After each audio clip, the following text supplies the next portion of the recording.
Hello, welcome to Okawa Book Club. So we're your hosts, I'm Dylan. I'm John. And we're going to be discussing the teachings of Ryuho Okawa. Ryuho Okawa is a world teacher, master, and CEO of Happy Science Group. So today's book is Spiritual Interviews with the Guardian Spirits of Biden and Trump, one of Ryuho Okawa's spiritual interview series. It's the latest edition of that series, and he reads the subconscious mind of Joe Biden and Donald Trump and reveals their hidden intentions and what they're really thinking about deep within their minds. In this book, unlike the other books we've been speaking about, it doesn't talk about the thoughts of Ryuho Okawa.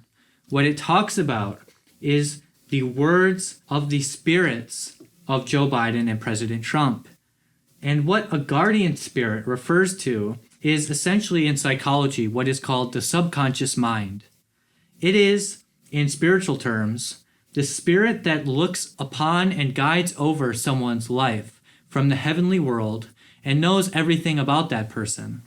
So we are souls, we are spiritual beings, and all of us are living this complicated and tough life here on earth.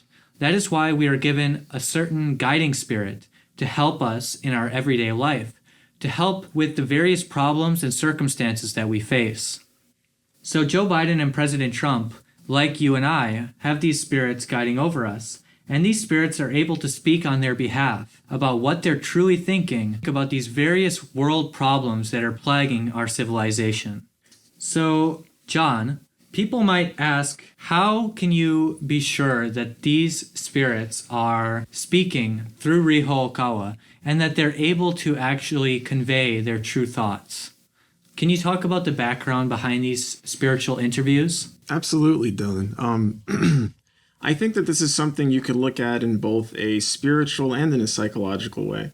So if we are going to look at it in a spiritual way, it could be said that the soul or the spirit of whichever spirit is called to Ryuho Okawa essentially enters into his body. And during that period, Ryuho Okawa is conscious of this, but in an entirely passive state where he's able to mediate whatever it is that the spirit is thinking and communicating, using the linguistic center in his brain. And as that enters through the brain, it then comes out through Ryuho Okawa's voice, and the messages are recorded by the interviewers and people who are with him at that time.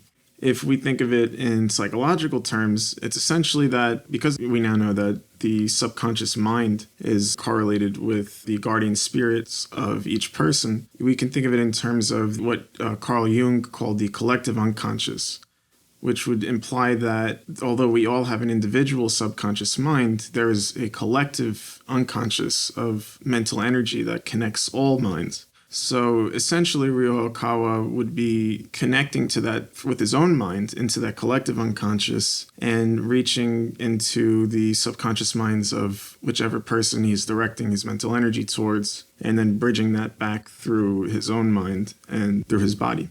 Yeah, I couldn't have said it better myself. So again, this mechanism, we've heard of channelers and we've heard of psychics, but it's a little different than common psychics and common channelers because Ryuho Okawa attained enlightenment. He attained great enlightenment in 1981. That allowed him to open his spiritual abilities and start to receive words from the heavenly world. And at that time and through the years, he's gradually become better and better, or more and more enlightened and more able to convey messages from all different types of beings, from all different areas of the spiritual world. And he's revealed a lot of secrets through these. For example, in 2016, January, he conducted a spiritual interview for the first time with candidate Trump's guardian spirit. And at that time, we found that if this kind of a person is running in the campaign, if he's running for this election, we predicted that he will win. Ryuho Okawa said he's expecting Donald Trump to become the next leader. That was on January 11th, 2016. Since that time, he's made more and more predictions, which have all come true regarding Donald Trump's candidacy and presidency. He called the rise of Trump the Trump Revolution and said that Trump will cause a kind of worldwide revolution with economic policy and with his ability to rethink the international system from scratch. He's conducted spiritual interviews with over 1,000 spirits to date, and through his experiences, we found so much secrets and so many prophecies have been realized in this world. So John, from your perspective, what kind of things did Joe Biden discuss in this interview, and then why do you think this was brought out by the interviewers?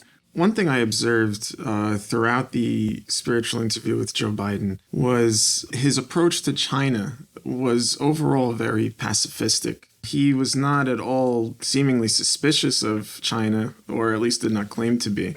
For example, China's expansion into the South Sea, which we might view it as an act of imperialization and gaining further Chinese hegemony. But Joe Biden claimed that it was simply to expand their territory so that they would be able to fish and provide enough food for their nation, which is a questionable way of looking at it, to say the least. Yeah, you mentioned that. It says here that he thinks in terms of balance of interests, not human rights and freedom. So this might be one of the biggest decisive points between the two, is that Joe Biden is thinking about the differences of the interest between China and the United States, whereas President Trump seems to be caring more about establishing freedom and liberty across Asia through the collapse of dictatorial powers. Can you talk about what Joe Biden said about his past in history? Right. So there was a discussion with Joe Biden's guardian spirit about his past incarnations. And essentially, they weren't anything particularly significant. He initially stated that he remembered being a sheriff in the old American West, possibly involved in killing Native Americans at the time, as was, the case at that period of time. And in an incarnation prior to that, he recalled being a slave trader involved with bringing people from Africa to the United States or North America at the time. I'm sure that some of our audience might be familiar with this concept of reincarnation and this concept of past lives.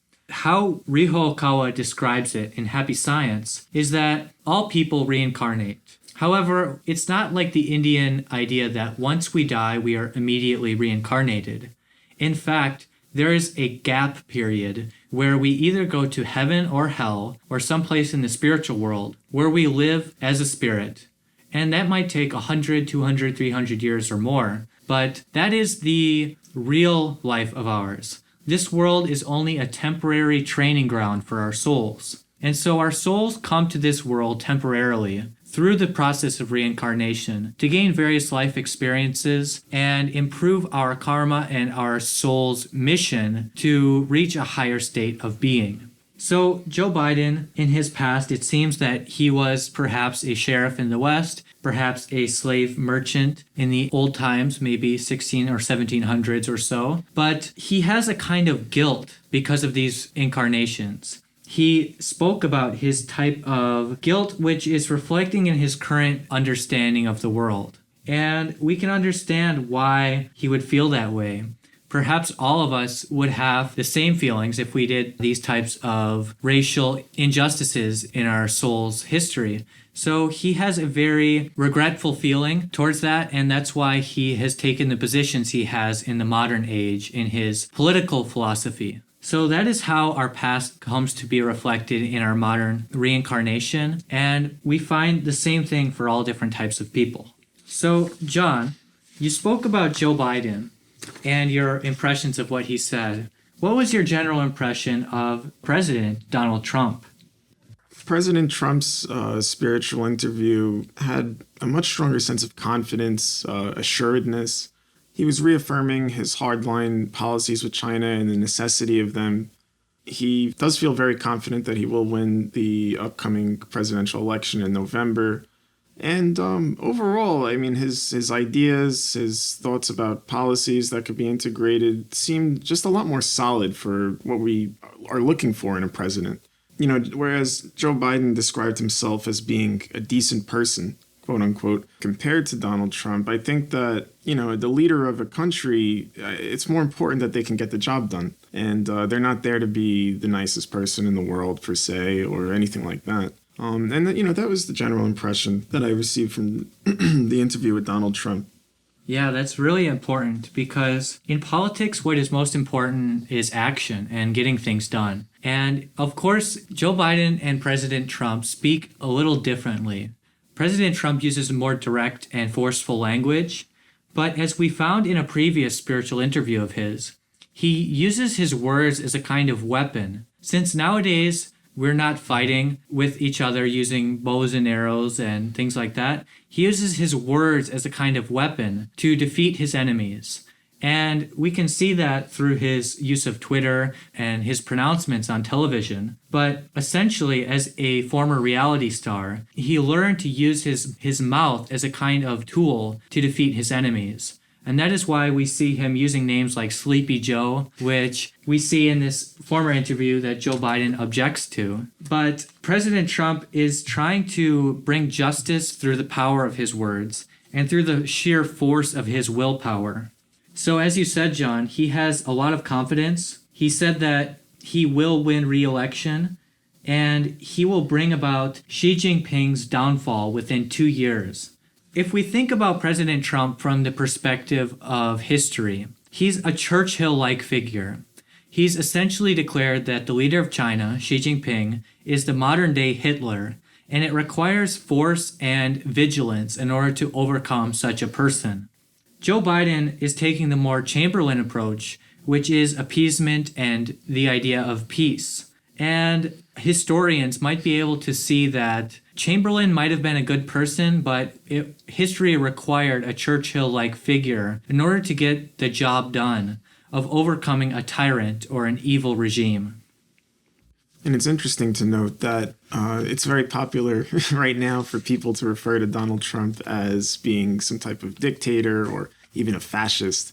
But if you look at any nation in history or presently, such as China, where a regime such as those is in place, they're really nothing alike. I mean, all of the protests and people who speak out against Trump are not silenced at any time. Right, and you see even the Hong Kong freedom fighters waving the American flag in their protests. So the people who are experiencing extreme persecution around the world are looking to the U.S. right now to help establish those ideals of liberty and those ideals of freedom that the U.S. has advocated throughout time. We see here in President Trump's interview, John, that he said he has simulated the Taiwan crisis, he has prepared for China's military training in the South China Sea, and he is willing to protect Japan. So we see that he's actually a foreign policy president. He's someone that is caring about Asia's peace and Asia's prosperity. Actually, John, we saw that Joe Biden was perhaps a sheriff in the past life. Can you tell us the most recent past life of President Donald Trump, as has been revealed through various spiritual interviews before? Absolutely. What we've learned from these spiritual interviews with Donald Trump is that he was, in fact, George Washington, the first president of the United States. And that may come as a surprise to many people. But if you think about George Washington, he was a very hardline president who led the colonies to become a free United States at that time. He was a military general, and he was willing to make many sacrifices, and certainly wouldn't have been characterized, I'm sure, as a nice guy, but he had the qualities of a leader that allowed this country to be formed. Yeah, I saw recently this quote from Thomas Jefferson, who said, "George Washington was naturally irritable. When his temper broke its bonds, he was the most tremendous in his wrath." So he was, of course, a fighter, a warrior, and a very strong person, but he tended to lose his temper at times. However, history remembers George Washington not for his personality, but for his accomplishments. And President Trump, too, in the modern era, the mass media tends to focus on his personality defects or his character that they don't agree with. But in history, what will be known is his actions to confront a rising totalitarian imperialistic nation and able to cause freedom and democracy to spread around the world through his strong actions. Perhaps you still might have some reservations in understanding President Trump's connection to George Washington. So you can look on okawabooks.com or Amazon and find the book called The Trump Secret.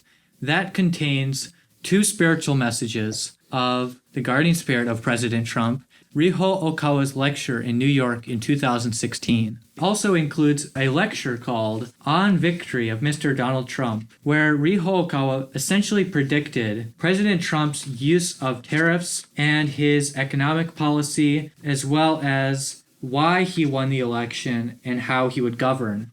And it's almost verbatim as to how President Trump has been governing the country. So you can see that his prophecy was realized.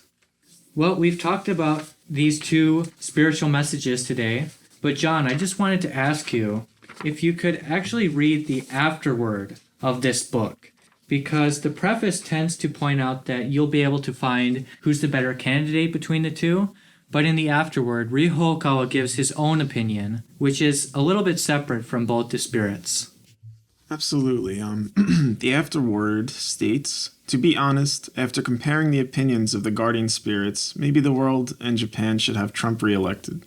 Regarding the China virus, the left-wing media outlets and pro-Chinese activists around the world are working behind the scenes to make the idea of natural occurrence or the idea of simultaneous and worldwide outbreaks the majority thinking. However, we cannot acknowledge opinions given by current China, considering they do not disclose information and do not allow freedom of speech.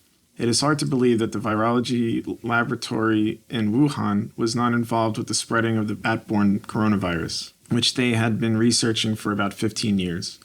We cannot exclude the possibility that it was used as a weapon. If Biden is elected president, China could become the next hegemonic power. We pray that the American citizens tell apart a creative statesman from a dictator and make the right choice.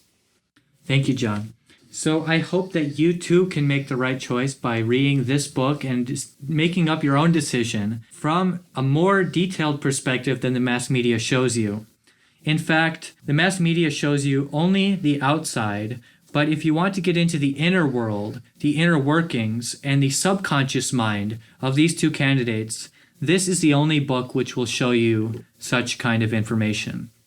You can get this book at okawabooks.com or amazon.com or at a Happy Science location near you. It was great talking to you again, John. Likewise, Dylan. In these trying times, stay happy, healthy, and positive.